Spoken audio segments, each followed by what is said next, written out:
ছাত্রদলের কেন্দ্রীয় নেতা এবং তানভীর বারী হামিমের সাথে কি হয়েছে সেটা নিয়ে আমার কথা বলার উদ্দেশ্য না। দেখেন, প্রত্যেকটা সংসারের মধ্যে ভাই ভাইয়ের মধ্যে মন মালিন্য থাকে, ঝগড়া হয়, ইগো হয়, এটা স্বাভাবিক। এখানে যেটা আমার কাছে মনে হচ্ছে যে তানভীর বারী হামিমের যে শোকজটা এভাবে ওপেনলি করাটা আমার কাছে মনে হয় অনুচিত হয়েছে।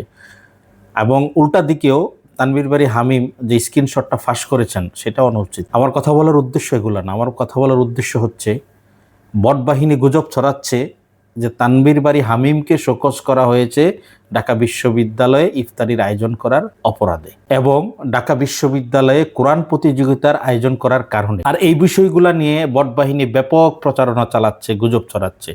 মোটেও তা ঠিক নয়।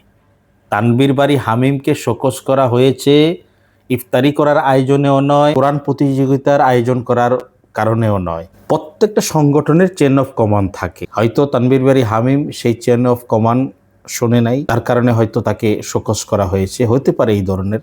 কিন্তু ইফতারের আয়োজন কিংবা কোরআন তেলাওয়াতের ইস্যুটা এখানে নয়। আমি যতটুকু শুনেছি, ব্যক্তিগত উদ্যোগে ইফতারের আয়োজনকে কেন্দ্র করেই এই সমস্যাটা তৈরি হয়েছে। ইদানিং ঢাকা বিশ্ববিদ্যালয়ে ছাত্র দলের অনেক সুন্দর সুন্দর কার্যক্রম চোখে পড়তেছে এবং অনেকটা এই কার্যক্রমের নেতৃত্ব দিচ্ছেন তানভীর বারী হামিম।